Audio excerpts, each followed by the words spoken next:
On my way to CB. CB, Camobaum. Ja, ich habe da noch was ganz Interessantes erstanden die Tage. Das möchte ich euch auf jeden Fall zeigen. Ist mit Sicherheit ziemlich selten. Ich bin auch gar nicht... Ich weiß auch gar nicht, ob man das noch kaufen kann. Ich glaube, aktuell gibt es das gar nicht im Angebot mehr. Wir gehen jetzt erstmal dahin und dann ja, machen wir einen kleinen Kleiderkammerrückblick. Ad hoc einen Smog.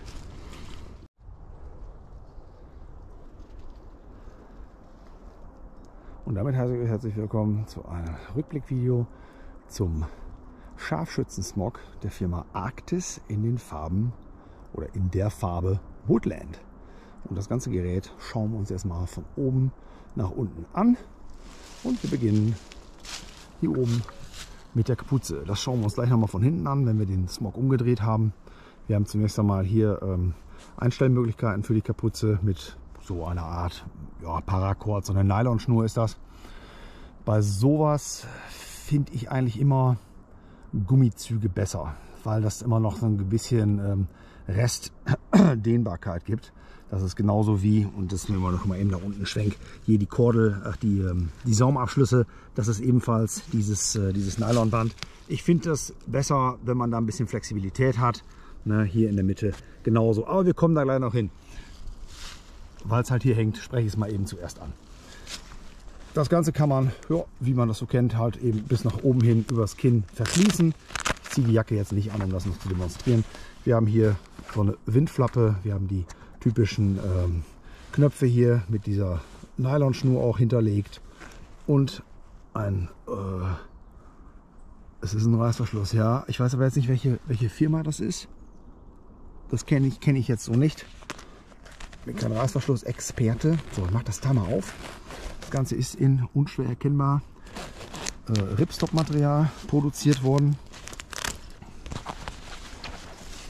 Schlagen wir es auf. Von innen sieht es so aus. Das erste, was mir hier direkt, wenn man es anfasst, was einem schon auffällt, hier haben wir ein Polster eingearbeitet in diesem Bereich. Das kann ich euch hier noch ein bisschen besser zeigen. Das ist dieser komplette Schulterbereich, da wo letzten Endes der Gewehrkolben auch aufliegen würde, um das einfach alles ein bisschen zu dämpfen, den Druck, den Rückschlag. Von innen eine Innentasche, verschließbar mit Reißverschluss. Auf der linken Seite, auf der rechten Seite haben wir so ein Pendant. Gehen wir die Jacke weiter runter, haben wir hier vorne diesen benannten Kordelzug, mit dem man das eben taillieren kann. Und wir haben hier hinten, und das finde ich auch sehr schön gelöst, innenliegend diese Taschen. Und die kann man hier wunderbar eben mit so einer Lasche öffnen. Da muss man hier nicht so reinknibbeln in das Klettmaterial. Und es ist auch nicht komplett mit Klett verschlossen. Man kann also auch nebenher greifen und es dann so gesehen auch noch öffnen. Ich finde, das reicht völlig aus. Das ist bei dieser niederländischen Einsatzjacke, ist das ja halt irgendwie play safe, ne? Aber eben auch schwerer dran zu kommen. So, dann haben wir hier unten noch angebracht dieses Stück Stoff, wobei ich den genauen Namen nicht weiß. Letzten Endes, wenn man sich kriechend fortbewegt, würde man das losmachen, könnte es hier nach unten rumklappen, um es dann hier an den Knöpfen, ne, wo sind die Knöpfe eigentlich? Ah, von innen, Entschuldigung, ja, Entschuldigung, Fehler, von innen, sogar dreifach verstellbar, könnte man das dann arretieren, dann kann man das eben auf die jeweilige Größe anpassen, wie man das braucht, ne? Kann man das dann arretieren. Das schützt dann beim Rückwärtskriechen davor, dass die Jacke sich eben irgendwie nach oben zieht, ne, und am Körper verrutscht. Dadurch wird die schön fixiert. Sowas kennt man auch von Fallschirmjäger-Smogs. Da ist das allerdings nicht fürs Rückwärtskriechen, sondern das ist dafür, wenn man dann eben von der Luft nach unten fällt, um die Jacke dann entsprechend zu fixieren. So, Telefonanruf, da muss ich mal eben dran gehen. Ja, erst rief die Arbeit, erst ruft der Hund, da hinten sind nämlich andere Hunde. Warten wir mal eben, bis die Aufregung hier vorbei ist. Dann gehen wir weiter auf den Smog hier ein. Ich war stehen geblieben. Ach ja, genau. bei den Fallschirmjägern, wenn die vom Himmel fallen, dass sich die Jacke nicht nach oben hin bewegt, dass man das damit entsprechend fixieren kann. So, hier beim Sniper Smog entsprechend, wenn man rückwärts gleitet. Jo. Machen wir zunächst mit den Ärmeln weiter. Was mir hier auffällt, und das ist ein Negativpunkt, und der geneigte Smog-Liebhaber sieht es auch schon, wir haben hier keine Unterarmbelüftungen. Und das würde ich eigentlich bei so einem Teil von dieser Qualität erwarten.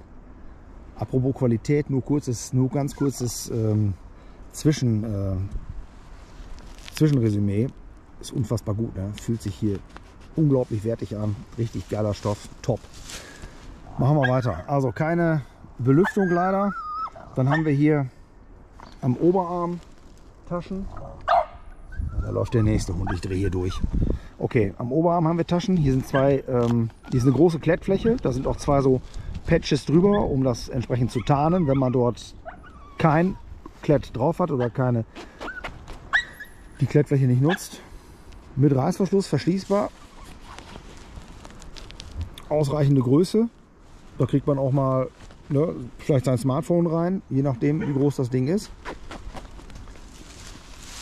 Am Unterarm haben wir auch eine kleine Tasche, ebenfalls hier mit Reißverschluss verschließbar. Und hier haben wir schon so eine Fläche, da können wir Tarnmaterial zum Beispiel unterbringen. Das haben wir an dem Smog noch an verschiedenen anderen Strukturen auch, beziehungsweise auf der Rückseite des Ärmels. Das zeige ich euch aber gleich. So, ist ein bisschen improvisiert hier. Hier unten den Ärmelabschluss können wir mit Klett verstellen. Treffen da hinten auch schon auf zwei weitere Flächen, um Tarnmaterial anzubringen. Was noch erwähnenswert ist, hier haben wir noch so eine Schlaufe angenäht. Das ist auch hier beweglich, das ist aus Gummi, also letztlich eigentlich aus demselben Material wie dieses hier. Da kann man, wenn man dann die Jacke trägt, seinen Daumen durchstecken, so dass die Ärmel auch entsprechend fixiert sind und auch nicht verrutschen können. Finde ich auch eine coole Lösung, kann man nichts zu sagen. Ist praktikabel, ist mitgedacht. Wir fangen hier oben am Ärmel an. Das kann ich nicht erklären, das ist hier so Sniper-Nerd-Wissen. Ich weiß nicht, was man hier reinsteckt. Hier könnte man zum Beispiel einen Stift reinstecken, aber ich glaube gar nicht, dass das dafür da ist. Ich mache das mal eben auf. Das ist hier mit dem Knopf auch verschlossen. Und jetzt kann man hier so leicht hineinschauen und es geht auch nicht bis weit nach oben. Es geht also so weit ungefähr rein, so wie die Finger so ragen. Ne? Ihr seht das von der Tiefe dieser Öffnung. Ich habe keine Ahnung, was man da reinsteckt. Wer das weiß und sich damit auskennt, schreibt das bitte in die Kommentare rein. Interessiert mich absolut. Hier oben noch wieder Schlaufen zur Anbringung von Tarnmaterial. Und hier unten haben wir nochmal aufgesetzt eine Unterarmfläche, einen Schutz für die Unterarme. Das heißt, hier drin befindet sich auch so ein Schaumstoffmaterial.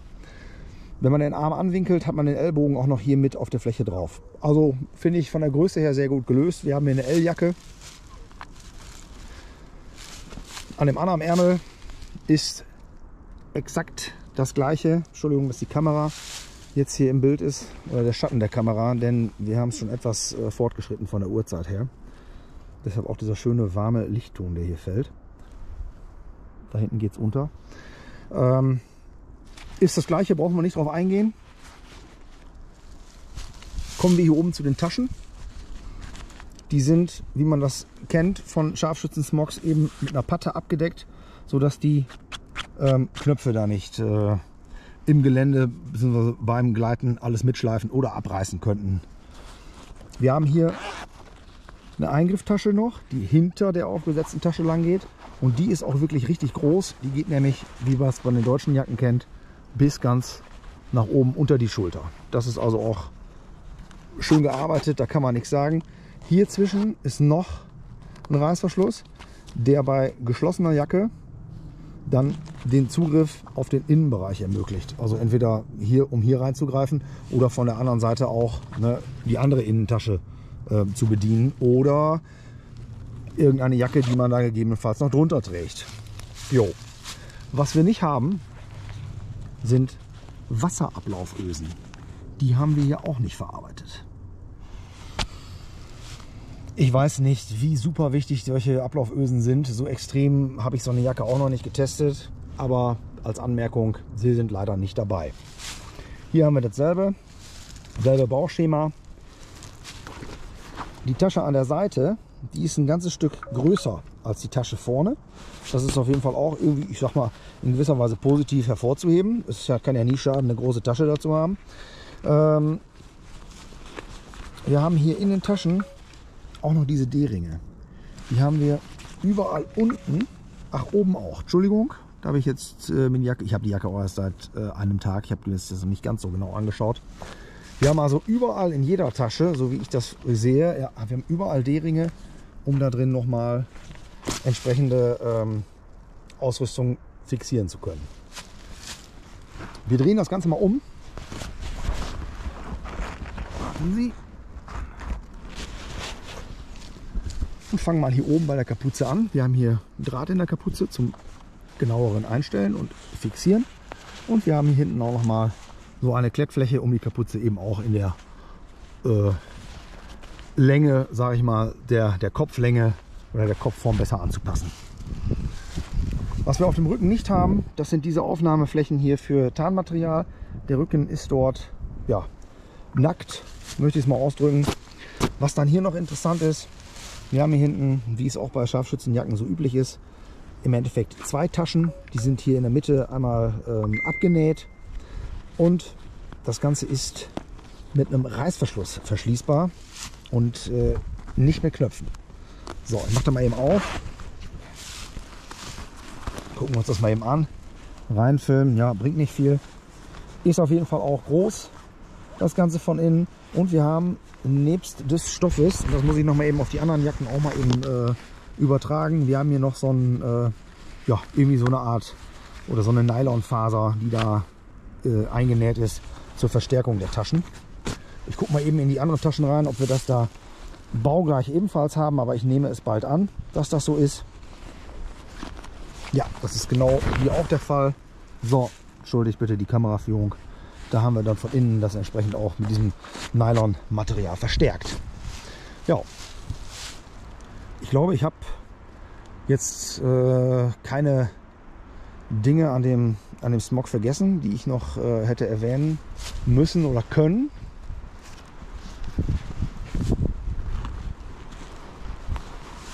Kritikpunkte, wie gesagt, der fehlende Unterarmreißverschluss und was hatte ich noch gesagt? Genau, die fehlende Ablauföse, Wasserablauföse hier unten bei den Taschen. Ansonsten, ich finde, mega geiles Teil. Vermutlich auch sehr selten oder seltener. Und das werde ich jetzt die Tage erstmal anziehen und dann damit das Ding ausgiebig testen. Ja, das war's.